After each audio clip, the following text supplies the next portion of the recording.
Hello friends, welcome to class 10 study point. आज के इस वीडियो में हम लोग 10 क्लास के मैथमेटिक्स का एक्सरसाइज 2.3 के दूसरे नंबर क्वेश्चन के दूसरे नंबर सवाल को हल करेंगे। क्वेश्चन को हल करने से पहले हम क्वेश्चन को समझ लेते हैं।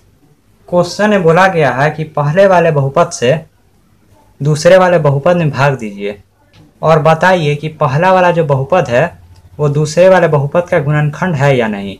गुणनखंड होने वाले शर्त को मैंने पिछले वाले क्वेश्चन में बता दिया था और मैं इस क्वेश्चन में भी बता देता हूँ। तो यदि हम पहले वाले बहुपद से दूसरे वाले बहुपद में भाग देते हैं और यदि शेषफल 0 आ जाता है तो हम बोलेंगे कि ये जो पहला वाला बहुपद है वो दूसरे वाले बहुपद का गुणनखंड है। और यदि पहले वाले बहुपद से हम दूसरे वाले बहुपद में भाग देते हैं और यदि शेषफल 0 ना आए तो हम बोलेंगे कि पहला वाला जो बहुपद है वो दूसरे वाले बहुपद का गुणनखंड नहीं है। तो क्वेश्चन तो आप लोगों ने समझ ही लिया। अब आइए हम क्वेश्चन को सॉल्व कर लेते हैं। क्वेश्चन में बोला गया है कि पहले वाले बहुपद से दूसरे वाले बहुपद में भाग दीजिए, तो मैं भाग दे देता हूँ। तो भाग देने का पहला स्टेप है कि हम एक्स स्क्वायर को किसी भी पद से मल्टीप्लाई करके 3x का पावर 4 को ला दें। तो अगर मैं एक्स स्क्वायर से मल्टीप्लाई करूँ 3x स्क्वायर में तो मुझे लगता है 3x का पावर 4 आ जाएगा। तो मुझे जिस चीज़ से मल्टीप्लाई करना है उसे मैं भागफल में लिखूंगा। तो मुझे 3x स्क्वायर से मल्टीप्लाई करना है, इसलिए मैं 3x स्क्वायर को भागफल में लिख लूँगा और फिर इन दोनों को मैं मल्टीप्लाई करूँगा तो हो जाएगा 3x का पावर 4। और फिर हम जानते हैं कि भाजक के सभी पद से भागफल के पद में मल्टीप्लाई करना होता है। तो अगर मैं प्लस 3x से 3x स्क्वायर मल्टीप्लाई करूँगा तो हो जाएगा प्लस 3 3 9 और x क्यूब, ठीक है। और फिर जब मैं प्लस 1 से 3x स्क्वायर मल्टीप्लाई करूँगा तो हो जाएगा प्लस 3x स्क्वायर और फिर मैं लाइन खींच दूंगा और फिर मैं इन सभी के चिन्ह को चेंज करूँगा। तो ये प्लस में है तो ये माइनस में हो जाएगा और फिर ये प्लस में है तो ये माइनस में हो जाएगा और फिर ये भी प्लस में है तो ये माइनस में हो जाएगा। तो प्लस 3x का पावर 4 से माइनस 3x का पावर 4 कैंसिल हो जाएगा। और फिर हम देखेंगे कि इन सभी में से 9x क्यूब के ग्रुप का कौन है। तो मुझे देखने में लगा कि 9x क्यूब के ग्रुप का 5x क्यूब है। तो हम 9x क्यूब को 5x क्यूब से ही जोड़ेंगे या घटाएंगे। तो 9x क्यूब माइनस में है और 5x क्यूब प्लस में है, तो प्लस माइनस माइनस हो जाएगा, यानी कि हमें माइनस का काम करना है। तो अगर मैं 9 में से 5 घटाऊँ तो हो जाएगा 4 और x क्यूब को उसी प्रकार हम उतार लेंगे। और जो बड़ा वाला पद है वो माइनस में है तो इसलिए हम 4x क्यूब के आगे माइनस लगा देंगे। और फिर हम देखेंगे कि इन सभी में से 3x स्क्वायर के ग्रुप का कौन है। तो मुझे देखने में लगा 3x स्क्वायर के ग्रुप का 7x स्क्वायर है। तो इसमें भी वही है, इसी से हम जोड़ेंगे या घटाएंगे। तो ये भी माइनस में है और ये भी माइनस में है, तो माइनस माइनस प्लस हो जाएगा और 7 में 3 जोड़ेंगे तो हो जाएगा 10 और फिर हो जाएगा x स्क्वायर और दोनों माइनस में है इसलिए 10x स्क्वायर माइनस में होगा। और फिर जो बच गया हम इसी तरह उतार लेंगे। तो बचा है प्लस 2x और प्लस में 2। तो फिर से मैं उसी काम को करूँगा। मैं देखूँगा कि एक्स स्क्वायर से किस चीज़ में मल्टीप्लाई करूँ कि माइनस 3x क्यूब आ जाए। तो अगर मैं एक्स स्क्वायर से मल्टीप्लाई करूँ माइनस 4x में तो माइनस 4x क्यूब हो जाएगा। तो मुझे जिससे गुना करना है उसे मैं भागफल में लिखूँगा। तो मुझे माइनस 4x से गुना करना है, तो मैं माइनस 4x को भागफल में लिख लेता हूँ और फिर हम इन दोनों को गुना करेंगे तो होगा माइनस 4x क्यूब। और फिर हमें भाजक के दोनों पद से भागफल के नए पद में मल्टीप्लाई करना होगा।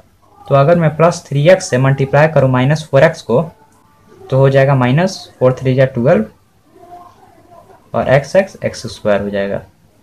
और फिर मैं प्लस 1 से मल्टीप्लाई करूँ माइनस 4x में तो हो जाएगा माइनस 4x और फिर हम लाइन खींच लेंगे और फिर हम इन सभी के चिन्ह को चेंज करेंगे। तो ये माइनस में है तो ये प्लस में हो जाएगा और ये भी माइनस में है तो ये भी प्लस में हो जाएगा और फिर ये भी माइनस में है तो ये भी प्लस में हो जाएगा, ठीक है।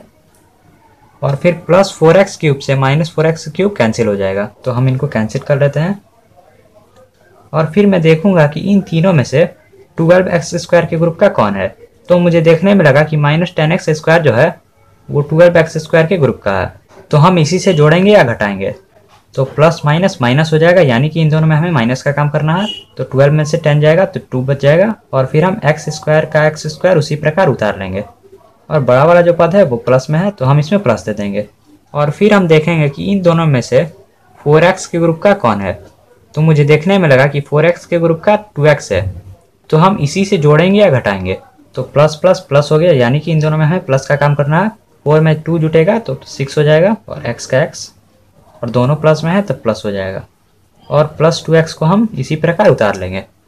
तो यहाँ तक सॉल्व कर लेने के बाद हमें इस प्रक्रिया को जारी रखना है, यानी कि हम फिर से देखेंगे कि मैं एक्स स्क्वायर को किस चीज़ से मल्टीप्लाई करूँ कि प्लस 2x स्क्वायर आ जाए। तो अगर मैं एक्स स्क्वायर को मल्टीप्लाई करूँ 2 से, तो 2x स्क्वायर हमें ज्ञात हो जाएगा। तो हम जिस चीज़ से मल्टीप्लाई करेंगे उसे हम भागफल में लिखते चले जाएंगे। तो हम प्लस 2 से मल्टीप्लाई कर रहे हैं, तो हम प्लस 2 को भागफल में लिख लेंगे। तो मैं एक्स स्क्वायर से 2 में मल्टीप्लाई करूँगा तो हो जाएगा 2x स्क्वायर, और फिर मुझे इन दोनों से भी 2 में मल्टीप्लाई करना होगा। तो मैं 3x से 2 में मल्टीप्लाई करूँगा तो हो जाएगा प्लस 3 2 6 और x हो जाएगा।